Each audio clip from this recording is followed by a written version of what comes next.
Hey everybody, it's Josh Alexander from Orange County Housing Market News, your one-stop shop for all things Orange County real estate. So if you're thinking of buying or selling a home, this is a great place to start. On today's episode, I'm going to be going over my October market forecast. So we're going to be talking about some of the clickbait headlines to expect to see over the next month and how to actually look at the data to make sure you're not suckered by these. We're going to be going over what happened last month as well as what that means for October. And then at the very end, I'm going to go over some buyer and seller tips. So if you're thinking of getting in the market in the next month or so, this will be a great episode for you because you'll know exactly what to expect and know exactly how to handle it as you get into the market. So let's go ahead and get into it.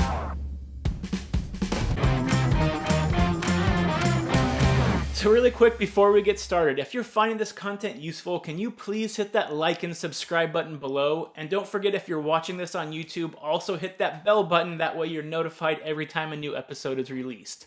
So foreclosures are up 50%, 100% compared to last year. Sales are down compared to last year. We must be hitting the top of the market and the bubble's about to burst, right? Well, these are the type of clickbait headlines you can expect to see over the next month or two as we head through fall. But the problem with that is that they're not putting a lot of this data into context. So I want to do that for you so that way you can look at these articles with an objective eye and kind of understand what's actually happening so you're not scared about the market in terms of foreclosures and sales being down. So let's go ahead and start with the foreclosures.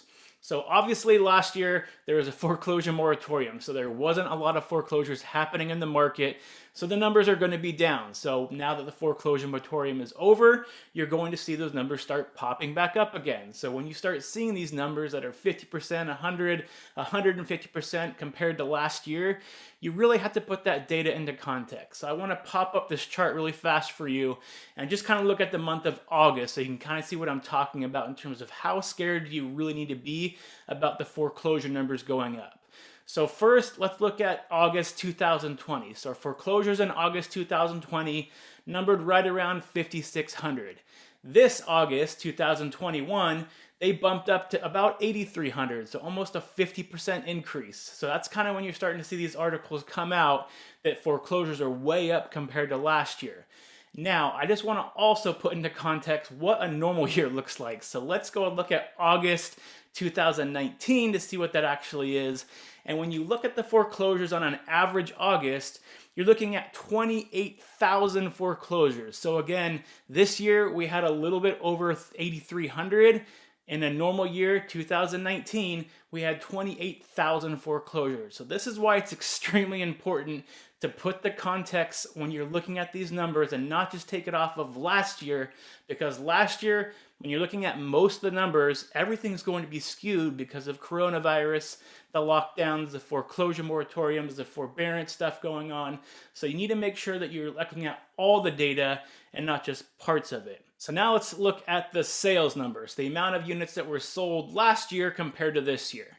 So if you remember last year, we really had a big delay in the housing market because of the coronavirus, because of the lockdown. We didn't really have a spring market like we typically do or a summer market. It was all kind of pushed out into the fall. So we had an extremely active fall market last year with a giant amount of sales, the most amount of sales we've had in fall in a very long time.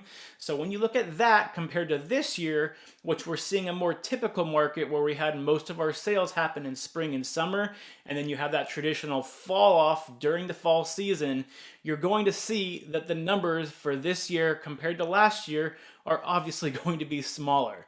So when you look at those numbers and then you take them even into account to a typical year in 2019, we're actually still doing more home sales than we did in a typical year in 2019.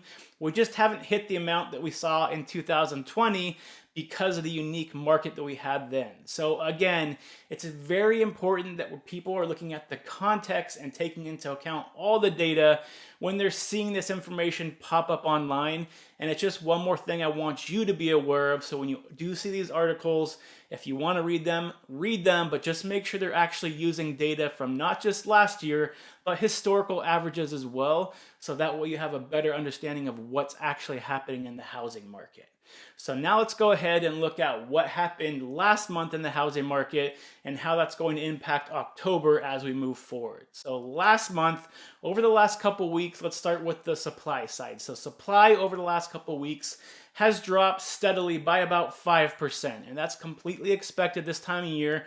During the fall season, we typically see supply slowly start dropping all the way until around Thanksgiving, when you see a big cliff and it drops more significantly as we go into the slowest time of year for real estate, which is the holiday season. So when we look at the actual number in terms of the supply in Orange County, right now we only have a little under 2,200 homes on the market in Orange County. But I want to bring that number up because when you look at the last couple years, so let's look at last year for instance, we had a little over 4,100 homes on the market, 91% more than we do right now. And if you look at a typical market, so averaging the years from 2017 to 2019, the typical amount of homes we have for this time of year on the market in Orange County is around 6,400 homes. So again, right now we have under 2,200 homes. So you can see that we are extremely limited on the amount of inventory we have in Orange County right now.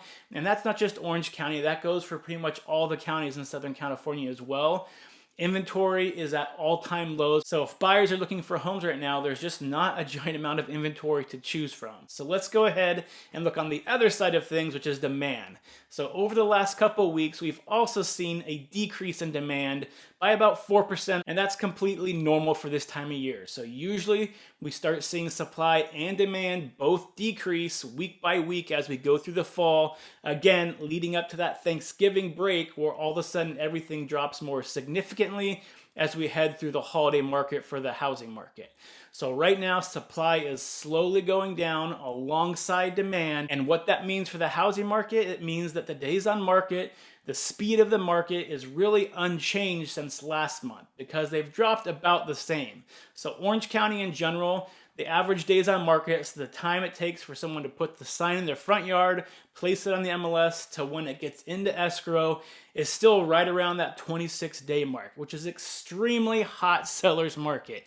Anything under 60 days is a hot seller's market. So at 26 days, we're still seeing multiple offers on most homes right now. We're seeing most homes get into escrow within the first week or two, and it's extremely hard for buyers to get into homes unless they're extremely competitive with their offers. So speaking of days on market, I also want to bring up the average that we saw for last year, as well as the typical average we've seen from 2017 to 2019, so you can get some context around how hot of a seller's market we're currently in. So again, right now, average days on market for Orange County is about 26 days. Last year at this time, and we were in a very hot market last year, we were looking at about a 38-day for the average days on market. So it's even hotter than it was last year right now in terms of a seller's market. And then when you look at the typical market from, let's say, year 2017 to year 2019, the average days on market for this time of year is usually around 86 days. So again, we're at 26 days right now. Typically, it's 86 days. So again, this is just really showing you how hot of a seller's market we're currently in. And so taking that into account when we start looking forward to what I expect to see happen in October, this really kind of sets us up to really see not much change. So we're going to start seeing in October supply continue to go down. We're going to see that demand continue to go down. And because they'll be going around the same rate, we're going to be stuck in this very hot seller's market for the foreseeable future. So if you're hoping that we're all of a sudden going to see a bunch of homes hit the market and buyers are going to have an easier time finding homes, it's just not going to be the case. The numbers just don't show any slowdown in the market happening in October and really for the rest of the year. There's just so little supply in the market right now that there's nothing that could really happen. For the most part, I don't have a crystal ball. There could always be some crazy catastrophe that happens in the US or in the world that causes everything to be flipped upside down. But right now, when you look at all the economic models and look at the current supply and demand, even if things were to shift a little bit, it's not going to take us out of this extremely hot seller's market that we're in anytime soon. So that's kind of the general update of what to expect in October. It's basically much of the same. There'll be less homes on the market at the end of October than there are right now. Demand will be a little bit lower at the end of October than it is right now, but overall the feel of the market is going to be almost identical to what it is right now when we're sitting at the beginning of October. Okay, so all that data is great if you're a data nerd like myself, but if you're a typical buyer or seller and just want to know what to expect and what my recommendations for you would be over the next month to 2 months in the market, let's take a look at that so you can kind of take all this data and really pack it down to what to expect. So let's look at the buyer side first. So buyers, it's an extremely hot seller's market. There's no way around it. If you're placing offers right now, it's going to be competitive. And it's not going to be changing anytime this year, and it's going to be going through next year as well. So if you're thinking about getting into the market anytime in the next 6 months, sooner rather than later is only going to benefit you. Appreciation is still happening every single week and is expected to happen as we go through next year as well.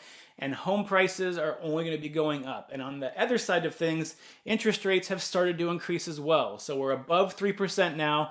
Do I see that going much higher by the end of the year? No, but we might get to 3.1, 3.2 by the end of the year. And every time it goes up, it erodes the amount of purchasing power that you have and really starts to limit the already low choices you have on the market in terms of what homes you can place offers on. So if you are thinking of getting in the market and you're thinking about buying a house in the next 6 months, talk to a lender, get that pre-approval, and start getting out there and looking for a home. And if you haven't already checked out the last video I did about how to set yourself up for success when you are a buyer, make sure you check out the video. I'll link it right up here for you to check out after this episode, because that will kind of give you the basics you need to start with to figure out if now is the right time for you to get in the market, and if so, what to expect, so you're not having any surprises as you enter the market as a home buyer. Okay, so now let's say that you're a buyer that's already in the market and you have been in the market for a month or two or even longer, which unfortunately, because of the current market conditions, is not uncommon for buyers that have been looking for months at a time to find that perfect home and get that perfect offer to be able to get accepted. One, if you're doing this and you're not getting offers accepted, make sure you check out my video up here of the top 5 mistakes that buyers are making in today's market, how to avoid them, because that could help you get over the hump and get your offer accepted. But 2, I'm going to give you another tip that I haven't given out yet for buyers because it's very timely right now, and you'll see why. So if you're a buyer that's been looking in the market for a while, or even if you're just getting into the market, and let's say you have your search criteria set up for up to $700,000, what I recommend for you to do right now is bump that up by about 5%. So if you're looking at $700,000, bump it up to $735,000. And why you want to do this is because you want to take those homes that are slightly above your price range, but have also been sitting on the market for more than 60 days, which, by the way, is more than 20% of homes in Orange County right now. Find those homes that have been sitting on the market for more than 60 days, and those are the type of homes you might be able to place lower ball offers on, because sellers are also at the same point right now where they're saying, hey, the holidays are coming, traffic is dropping, I'm not really getting a lot of interest in my home. Now's the point, either I'm going to entertain a lower offer or take it off the market altogether. So you might be able to sneak in before a lot of these sellers start to take homes off the market, especially those ones that are overpriced to begin with, and be able to get a good deal on the home, get into escrow below the price that you're looking to spend, and be able to close on a home. So if you haven't already done that, again, set up your search for 5% above whatever you're approved for, or whatever you decide you want to spend, and start looking for those homes that have been on the market for more than 60 days. Okay, so now let's look at the other side, which is the seller. So sellers, if you're thinking of placing your home on the market this year, this is pretty much your last call. So if you want to get your house sold before the holiday season starts, so you're not living out of boxes and packing up during Thanksgiving or during the holiday season, you really need to try to get your house on the market as soon as you can. And the other reason is demand is continuing to go down throughout the rest of the year. So yes, it's going to be a hot seller's market for the rest of the year. However, you want to take advantage of as many buyers as possible, because that's going to ultimately lead to more multiple offers coming into your house and ultimately a higher profit for you when you sell your house. So if you're trying to get it on the market and trying to maximize your profit, now is the time to get it on the market, to try to do that before you start seeing that pretty steep decline once Thanksgiving ends in the amount of buyers looking for homes. And if you're thinking of selling your house and then buying another house, and you're saying, I want to wait because I want to see if I can get a little bit more appreciation out of my home before I sell it, another thing to remember is the last 2 months of the year, you don't typically see very much appreciation, if any at all, because everything's slowing down so much. So really the benefit of waiting for you is not going to be very significant trying to wait until November or December. If you're thinking of selling your home, now is the time to get it on the market. And another thing, if you are thinking of selling your home and buying another house, but you're scared you're not going to be able to find a new place quickly enough to live in while your other house sells, make sure you please check out my video up here that I'll link that goes through the different reasons and the different ways you can go about protecting yourself when you're buying and selling your home at the same time. So that way you're fully protected and you don't end up without a house because you sold your house too fast and couldn't find another home in time. There's plenty of ways, and buyers right now are willing to bend over backwards to get into a home, so you can really negotiate these terms that are going to make you successfully be able to sell your home, buy a new home at the same time, and reduce that risk of having any issues when you're doing both at the same time. So the second thing you really need to look at if you're planning on selling your house and buying a new house at the same time, that you really have to remember, because a lot of sellers just concentrate on getting the house sold and don't really look at the buying side of things until they're already in escrow on their current home, is that you have to realize that you're going to be buying a house in the same market that you sold your house in. So what does that mean? It means that if you're sitting there waiting for appreciation to pile up and you're saying, oh, I want to wait another month, 2 months, 3 months down the road to see if I can get a little bit more appreciation out of my home to really maximize that profit, you have to understand that when you go to buy a house, that same appreciation is happening on the house you're trying to buy as well. So that house is now becoming more expensive to purchase. So that extra profit you might have received for waiting an extra 3 or 4 months when you're trying to sell your home is really just going to be eaten back up when you go to purchase a new property, because the appreciation rate tends to be very similar, especially if you're looking at buying in the same market that you sold your house in. So I hope that makes sense. So that's pretty much all I have for you today. I hope you found that information useful. If you have any questions that I didn't answer, please comment below. I'd be happy to answer them for you. Until next time, stay healthy, stay happy, and I'll see you on my next show. Bye.